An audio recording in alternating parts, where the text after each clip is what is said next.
we are now going to welcome our guest speaker, Paul Atkin, who is the CEO of Zealandia. And if you're not familiar with Zealandia, Zealandia is, I think it's described on your bio as a world first fenced urban eco sanctuary in Wellington. And it's an incredible place. If you haven't been there, you have to go there. Paul is also the chair of the board of the MacDiarmid Institute for Advanced Materials and Nanotechnology. So that sounds really interesting. But you've just got such a diverse background, and coming to us today to talk about the establishment of Zealandia, and also looking at how it the ecological side and the social transformation in our urban spaces and what that can mean for us. And we talk a lot about the halo effect. So I think you're going to touch on that tonight, but we're really excited to welcome you here, Paul. So I'm just going to hand over to you. You'll probably talk about it a lot better than I. So thank you for joining us tonight. Thank you, Celia. I really appreciate it. Tēnā koutou katoa. Ko Paul Atkins toku ingoa no Ingarangi ahau. Ko Hambledon toku tūranga waiwai. Ko ahau te tumuaki o Tamara Tane ara Zealandia. Tēnā koutou katoa. Thank you. Look, thank you. It's a great privilege to be here, and listening to your AGM makes me absolutely realize that I'm utterly speaking to the converted, and speaking to a lot of people who are extremely knowledgeable about pretty much everything I'm going to say. So I hope what I'm going to say has value to you. And what I propose is that I run through a presentation, and I hope you can see it on your screens. Do be aware that sometimes the thumbnails of the people block part of the slides. So if you can't see it, you might have to flick your thumbnails up to the top or down the side. But a little bit about me. Well, first of all, actually, a little bit about Zealandia. Just in case you have never visited, I've just chucked a couple of pretty pictures in. There's a nice aerial shot of Zealandia looking north. The southern boundary of the fence is just off the screen there, and the northern boundary, if you go in the distance there to what is fairly obviously the second reservoir, our visitor centre is just beyond that. So 225 hectares of regenerating lowland coastal forest, and there you are. You can see the upper dam and the lower dams there quite clearly, and you can see also the proximity of the city to it. It really is surrounded by, and increasingly surrounded by, suburbia, and that's the fence. I guess there is everything and nothing that's special about the fence. It is a fence, and it's simply there to keep all introduced exotic mammalian predators, and all, in fact, mammals out. And it was designed and patented to do that. And there's the lower lake. So that was this is now the far end of the first picture I showed you. So if you haven't been here, that's what, at least a few slides of what we look like. As I said in my mihi, I actually grew up in the UK, and I grew up so sort of bound up in the natural world. So I grew up in rural UK, and that I never ever felt I needed to put a sort of a name to the fact that I was a naturalist, a conservationist, an ornithologist. And it was only later on that I realized that I was all of those things. And never ever did it ever cross my mind that that figure would ever come into my reasoning or my life. That is the number of species, so that's species, please, on Earth that are currently facing extinction. That's the number of marine mammals facing extinction, and the number of marine shark and fish is actually almost the same, that currently face extinction. That's the number of species with backbones, vertebrates, that have already gone extinct since the year 1600. In 400 years, 680 vertebrates have gone extinct. And it's not a wonder, therefore, that a professor at the University of Auckland has called the report from which all this lot came. It was published last year, the IPBES report. It's a massive intergovernmental global report on biodiversity, 1,800-page report. It's not surprising that that's what was said of it. If you think that's bad, it was unimaginable then, had I been living in New Zealand when I was a child, that 4,000 of those species facing extinction would be native New Zealand plants and animals. And amongst those, of course, are included the kereroo and the kiwi. 50 native New Zealand birds have become extinct since human beings arrived in New Zealand. 33% of those birds are facing extinction, of the remaining ones. And it's also not surprising that of those reports, and one of those reports you'll know well, it's the Parliamentary Commissioner for the Environment's report that she published 3 years ago now, called Taonga of an Island Nation, Saving New Zealand's Birds. So all in all, it was pretty desperate. Back about 30 years ago, so the early 1990s, in about 1990, a report was written on Wellington's biodiversity. And that 2 or 3 was the total number of pairs of kereroo in the whole region of Wellington back in 1990. Those of you who visit Wellington now will know how different it is. And that was the total number of tui in the whole of the Wellington region. And that's the year that the hihi went extinct on the New Zealand mainland, 1885. And so also, it's not surprising that Wellington, in the report that was written on its biodiversity back in 1990, was called, in biodiversity terms, a basket case. So it's also not surprising that on the wall of the Zealandia Visitor Centre, as you walk in, is written that quote from the French philosopher Henri Bergson: "The future can no longer be what's going to happen, it's what are we going to do?" And so what I'd like to talk about is that title I started with at the beginning, Restoring Our Future. And I'll come on to why that is right at the end. So let me just carry on this idea. And it's the idea of reimagining, because I sincerely believe, and that's why sitting in on your AGM was so really uplifting and interesting, is that if we don't reimagine and we don't then do something about it, nothing will happen.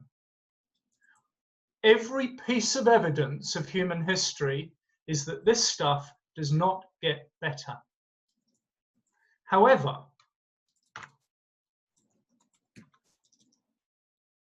that is what was written about Zealandia in a blog, public blog, about 2 or 3 years ago.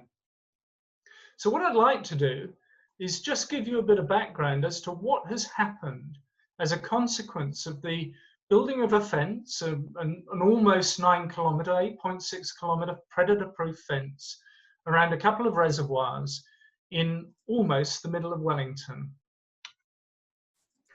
We're certainly bucking the trends in some key domains, Let's start with one of them, this fella, the kaka. Rated as vulnerable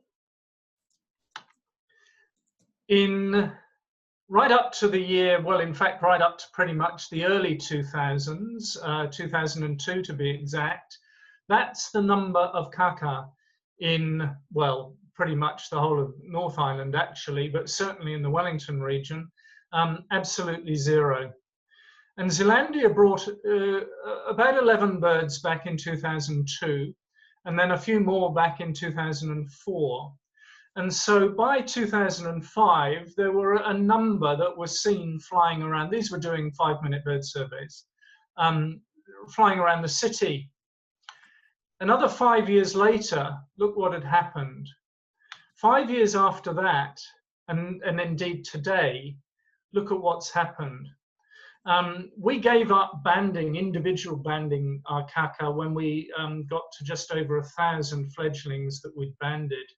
And they are now not only all over the city, but they are all over the region.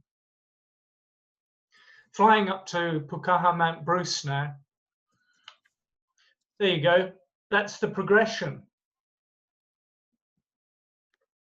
Let's do another one. Tui. Remember, there were only about 30 of those in the region, and they were dispersed around the city. Very rare. You very, very, very rarely ever saw one in the year 2000. And then, because Zealandia became a safe haven, because this stimulated a lot of baiting and predator control by the city council, and more importantly by the regional council, look at what happened to the tui population. They're just everywhere now. I get 20 or 30 in my garden in one go. That used to be the total population in the region.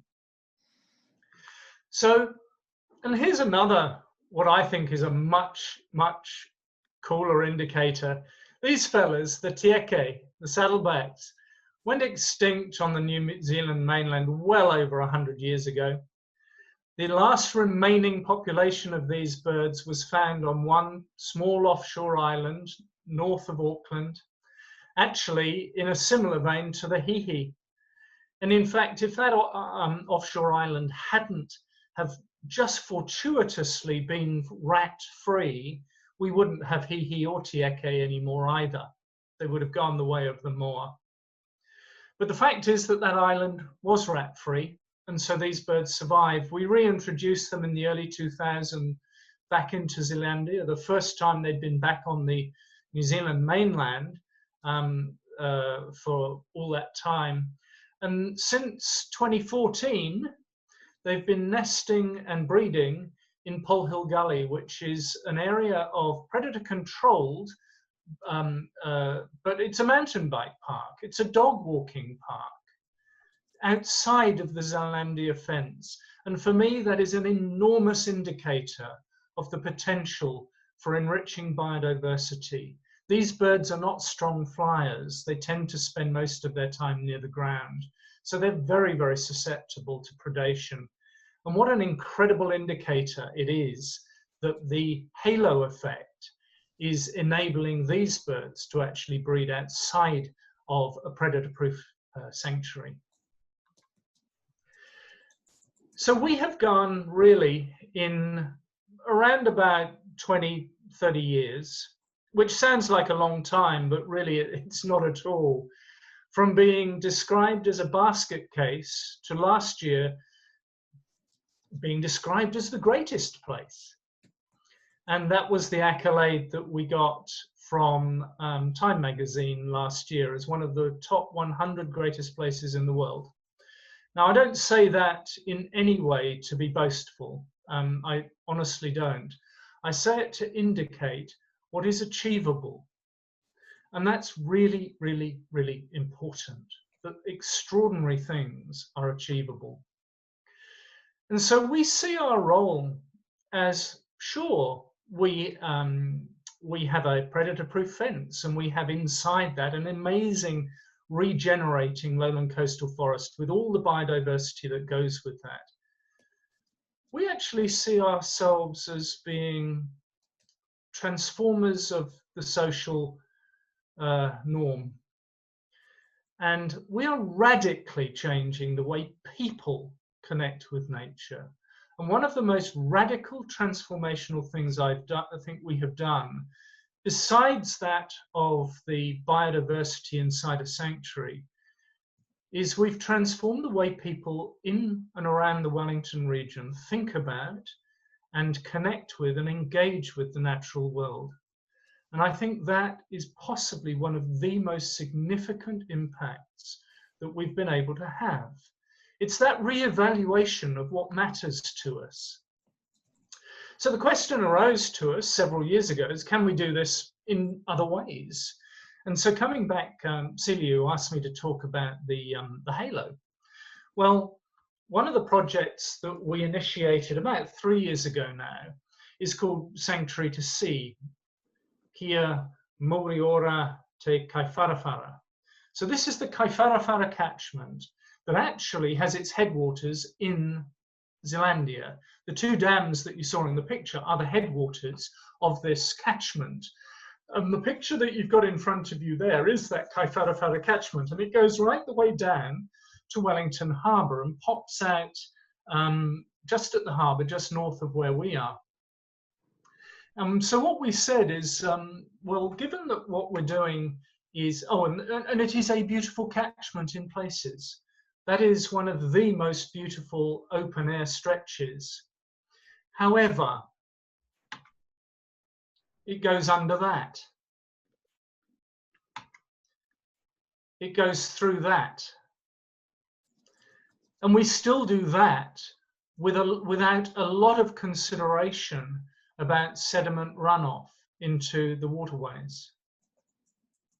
So actually it's a fascinating project because it's a project that has engaged with community groups that have been involved in the catchment for decades. It's engaged with the mana whenua who have lost contact with this part of the land. And here is a wonderful picture of a project that was to translocate kakehi, these are freshwater mussels, from the Wairarapa and also from the south coast around Wellington, on the south coast of the Wairarapa, into the upper lake in Zealandia. And it was a wonderful, wonderful collaborative project between mana whenua and Zealandia. And there you can see Taranaki whanui representatives. That water was freezing. You certainly wouldn't have got me in it. And so I didn't take that picture, by the way, but I was there. It was a wonderful project to kickstart this relationship that is about how do we in partnership restore the entire water catchment from Zealandia down to the Kaiwharawhara harbour, to the harbour at Kaiwharawhara. It's a project now that has about 35 organisations involved, including big ones like Centreport, Kiwi Rail, and all the businesses that run businesses at the estuary point. It has community groups, it has schools, and it's an extraordinary example of what happens when people are, well, like your project, when people are motivated to come together and actually find ways to transform something. This is nothing less than transformative. And it's a major kick-starting project of that. So there are our upper lakes. If I were sitting in front of you now, I would point them out. But you can see the upper lake is ringed. Sorry, the lower lake there is ringed. That lake is full of perch, tiny little perch. You can see the pictures on the right there.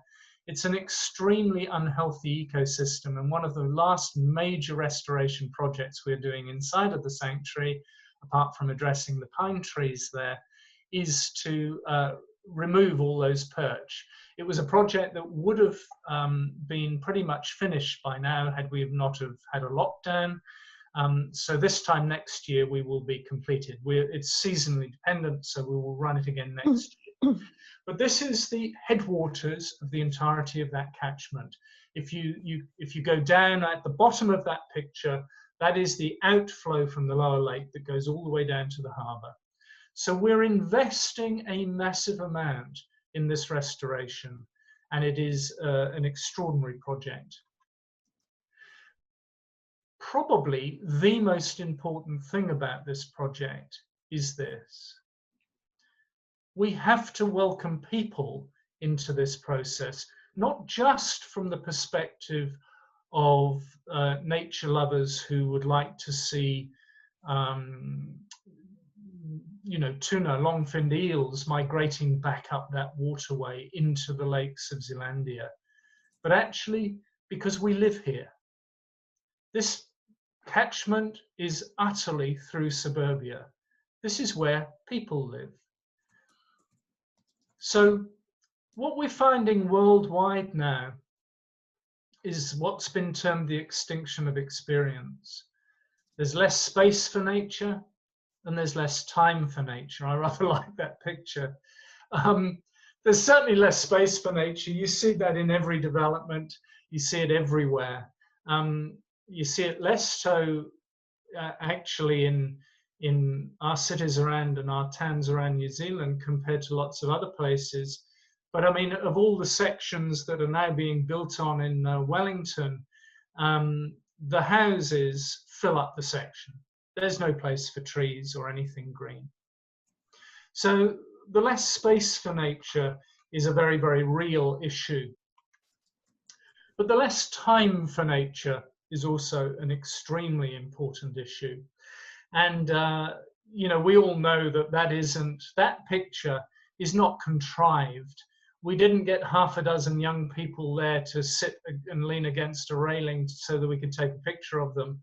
That is daily experience for pretty much everybody, including, I have to say, adults. So the extinction of experience is really, really important. And that was a little cutting from The Guardian not that long ago, where two authors were bewailing the fact that definitions of words like acorn and buttercup were being dropped from the Oxford Junior Dictionary for things like broadband and cut and paste. I know those are signs of our times, but actually they're signs of something much deeper than that. So, can we also buck that trend in Wellington?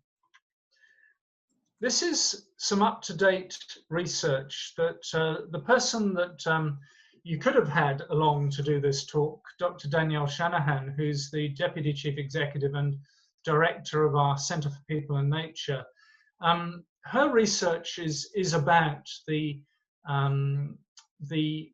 impact on human beings, the well-being impact on human beings as a consequence of contact with the natural world.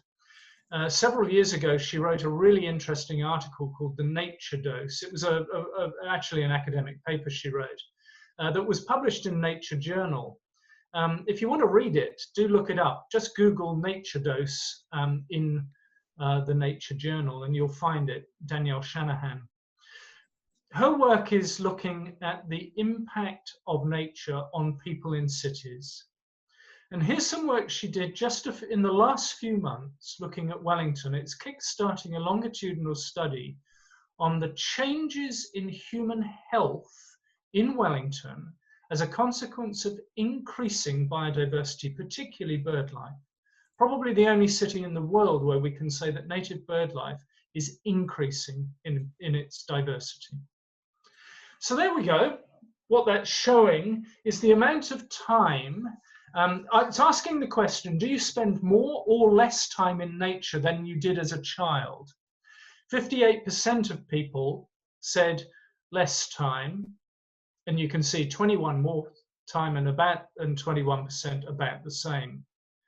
But just look at what happened if you measure it over the last 10 years. Compared to 10 years ago, 41% of people are now spending more time in nature than they did 10 years ago. Now, isn't that interesting? Only 28% out of the 100 only are spending less. Now, that definitely is bucking a trend. But so what? That might mean, okay, you've got Zealandia, and it's a kind of fun place to spend a couple of hours at the weekend, and you can get a cup of coffee afterwards in the cafe. But let's look at something else that is really important, that Danielle's research is really looking into. It's a bit of a busy slide, this one. Usually I stick with one or two figures, but let me just say, this is looking at, for those people who spend more time in nature, what it does to their levels of depression, anxiety, and stress. Now, in her paper that she wrote for the Nature Journal, she was measuring that by clinically, medically measurable measures. So serotonin levels, for example. Just look at what's happening for people regarding their depression levels. This is Wellingtonians as a consequence of a dose of nature, and the dose is indicated there in time parameters. That is pretty significant. Let's have a look at what's happening between people who spend their time trapping pests. The predator-free movement didn't come from nowhere. It came from a demonstration base, an evidence base, a proof of concept. And that proof of concept is what can happen in a city when people get the idea. So what's happened around Wellington is that we've now got, my figures are out of date, but last year it was about 8,000 or 9,000 households actively trapping predators in their backyards. It must be a lot more than that now. But look at the difference in those indicators in Wellington as a consequence of engaging in nature-based activity compared to not. Depression levels massively down. Stress levels massively down. You can see the error bars there as well. So just in case, behind all of this is hard data, of course. And look at social cohesion.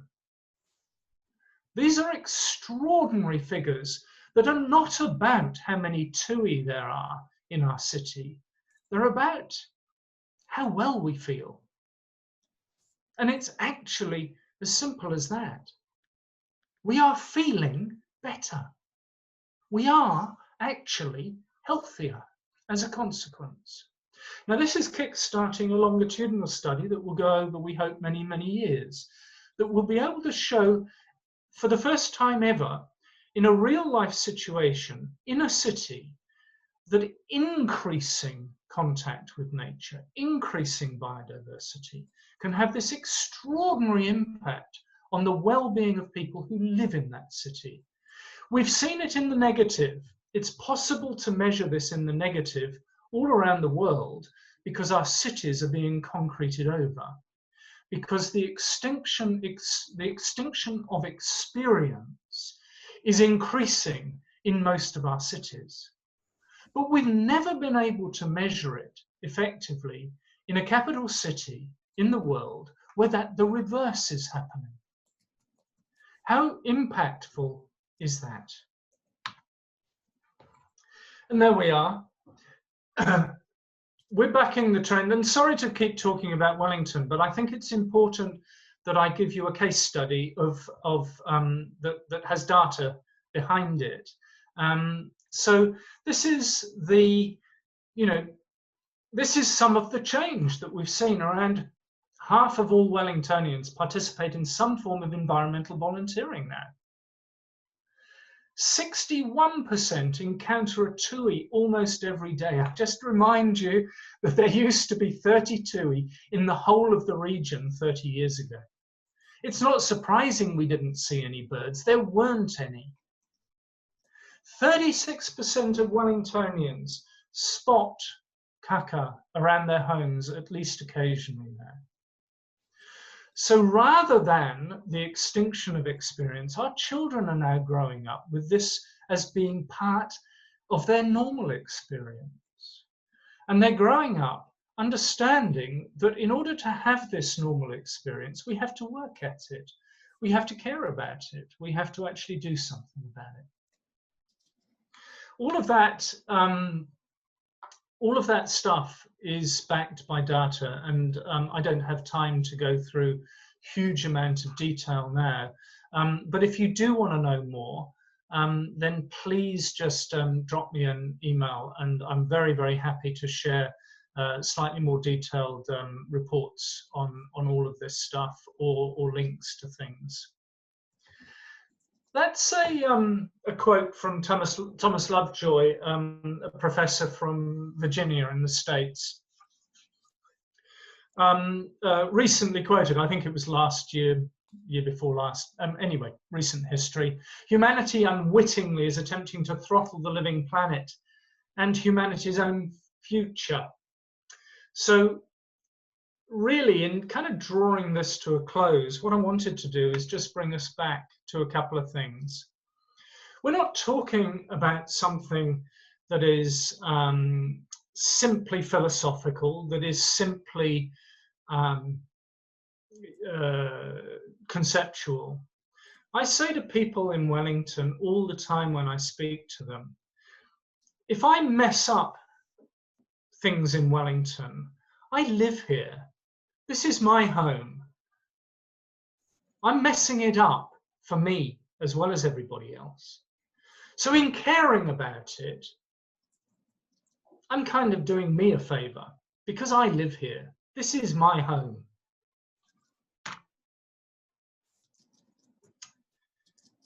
And so that's why I think it's really important that we kind of see this not just as being a nice thing for people who are conservationists, who, like the natural world, who are like all of you at the other end of this line, who are already doing extraordinary things.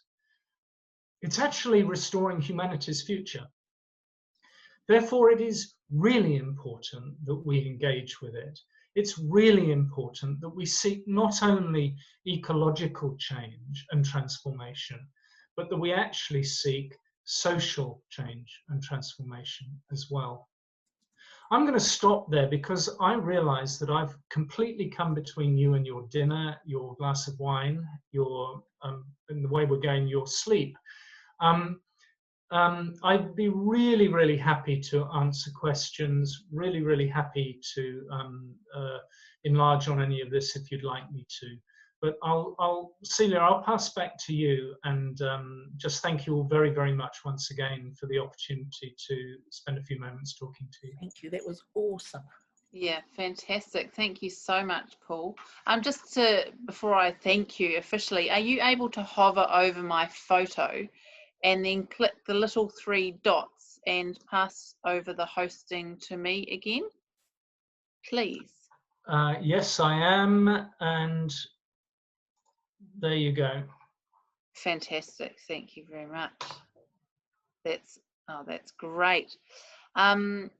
So, and I think maybe you have to end your sharing.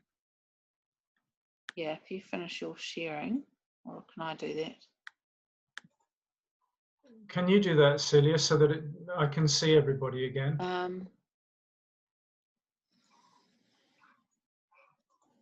Doesn't seem to want to let me. Okay, I will try Oh, that's that. it. Lovely. Okay. Lovely. Oh, fantastic. We're back. Oh, so thank you so much, Paul. That was just that was great, and I think especially because we're here in Christchurch and we have this opportunity. you know, we can see what has been going on in Wellington, and I just love those pictures at the start, just with the bird population. Like, that's so visual and just really easy to understand how fast that has happened for you. And then just the improvement. It's not just about the biodiversity, it's also about our own mental health and well-being, and that's an amazing knock-on effect of that. So I'm really interested in Danielle's research. So yeah, you're welcome to turn your mics on and we can give you a round of applause, or do a wee hand thing in the, you know, your reaction in the corner, like waving like this, anything. So thank you. This is your virtual wonderfulness. Thank you very much. You're all most welcome. Yeah, and I think Sarah's going to hold up a book. Are you, Sarah? Oh, Sarah's going to go get. We've got you a wee thank you gift that Sarah's going to come back, and we'll be sending that through to your office.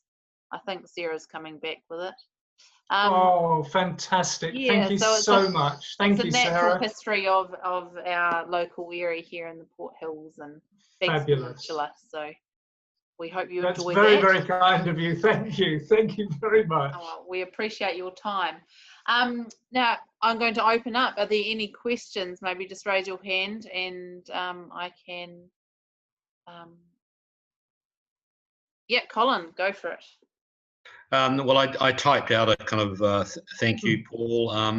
Very, oh yeah, lovely. Very eloquent support for, of course, us doing our own eco sanctuary here in Christchurch. In fact, multiple sanctuaries, because Wellington has a number of sanctuaries throughout its region. Several of them are islands and other mainland islands, and these are all contributing, as you say, to that important interaction with people, between people and wildlife. And it's something, in fact, Canterbury has been short of, although we're pretty well off for wetland birds, but not so much for bush species. So I think this is a great stimulus for us to kind of push ahead with those sorts of ideas.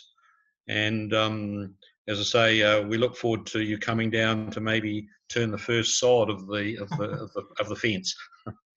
I would absolutely love to, Colin. Thank you. Look, I mean, I've had one or two conversations over recent years with city councillors, and I see Councillor Land there.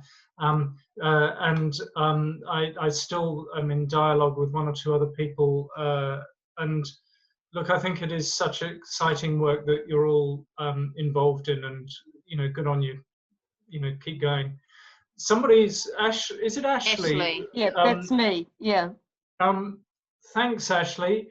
I mean, I was going to put it in my slide pack, but there's a photograph that we got from land surveys that shows pretty much the shot I showed you at the beginning, the aerial view of the valley, back in the 1930s, I suppose. So about 100 years ago, 90 years ago. And there's hardly a tree there. So what happened is, when those reservoirs were built, they were, of course, Wellington's water supply. The lower dam, they're both historic structures. The lower dam was built in the late 1800s, and the upper dam was built in the early about 1911, I think it was completed. Only then was the land around it protected, because, of course, up until then it was all pasture, and you protect your water supplies so they don't get infected with runoff. And so only then did the trees start to regrow. There was a whole planting project, partly as a consequence of the depression, on the eastern slopes. So we've got a lot of pine trees on those slopes. But the western slopes were just allowed to regenerate.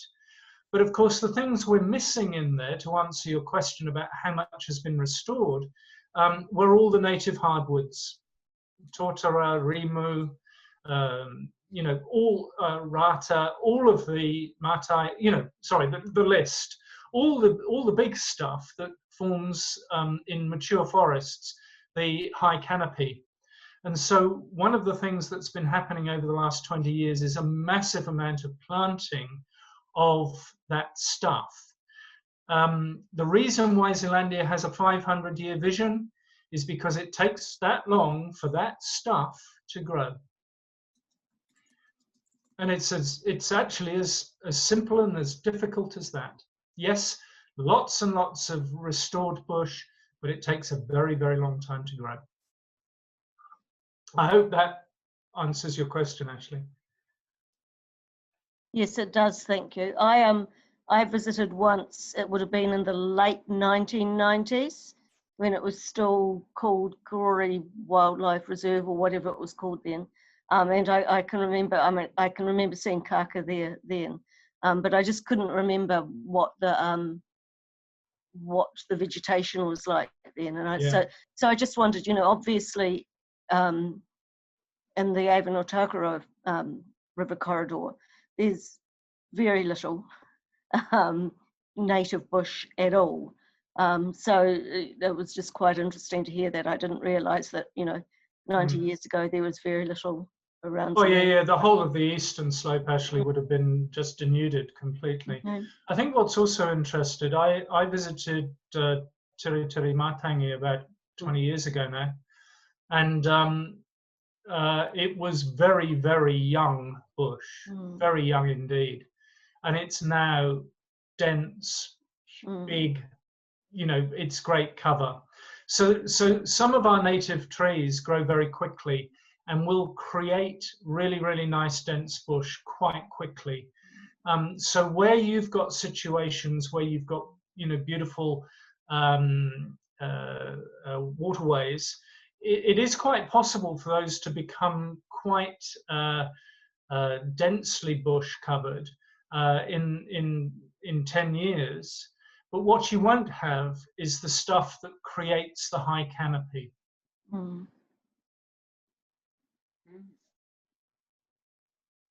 Any other questions for Paul before we start to head off? Yeah, Leyland. Thank you very much. So this was actually brought up by one of my friends who had said that if you have an eco-sanctuary in the middle of a city and then you have a bunch of houses with people and cats surrounding this eco-sanctuary, are you not just breeding native birds for the cats? I think what you're doing is you're giving people a reason to ask the question, do I really want to keep a cat anymore? And I think what we've noticed in Wellington, about 4 years ago, a well-known personality in Wellington dropped what I think was a cat bombshell in our midst by basically publicly saying that cats ought to be pretty much banned in Wellington, etc., etc. It had a massive impact, and it set people at each other's throats. You couldn't mention domestic cats or cats of any persuasion without getting into a serious argument. But all that's changed now, and it's changed because I think that sometimes talking conceptually doesn't work, and Zealandia was conceptual for quite a number of years. People who understand the concept get it, and no problem. Sometimes we just need it in our faces. Sometimes a kaka landing in our backyard will change our mind. Whereas saying that a kaka might land in our backyard in 20 years' time does nothing. So I think what's happened here is that the proof of concept has enabled people to actually say, well, actually, we rather value that. We rather like that idea, and we can see it working. Therefore, I'm going to consider more seriously what I need to do to have that thing that I'm now valuing. And so the conversation about cats now is actually happening more naturally around the city than probably 4 years ago we would ever have imagined. We haven't cracked it, no, but we're having it. And I think that you don't need to get rid of every cat. And I think also the other thing to remember that is really important, and I'm not saying this in some kind of cute, dismissive way, but actually companion animals are really important to people as well. It's about how we manage them, and it's about how we enable ourselves to respect that we can have both, but we have to be actively managing. So I hope that kind of answers your question, Layli. I slightly ducked it, I know. Forgive me, sorry. No, that was perfect. And the slideshows of, you know, the spread of how many kaka there are kind of show that, yeah, maybe the cats didn't have that big of an impact on the numbers. I mean, they do. I mean, we reintroduced Titipunamu, the rifleman, just over a year ago now, and they had a fabulous breeding season. Their first breeding season was absolutely amazing. We banded about, I think it was 44 fledglings out of an initial cohort of 60 birds. So that this was a fantastic. But we did have one nest just outside of the sanctuary in the gully that leads down past where my office is. And we're pretty sure the whole of that nest was taken by a cat. So we do know that it's a problem, but actually until people understand that they have choice and that actively, sensibly choosing is the right thing to do, I don't think people even think about it. Thanks for asking that question, Leyland. That was quite interesting. Right, any others? No, hey, Yes. thank you. Yeah, thank you very much, Paul, for coming along. That was a fantastic talk. And thank you everyone for listening so well. I know it's definitely a lot harder on a Zoom meeting, but you kept us nice and captivated, Paul, so thank you so much for that.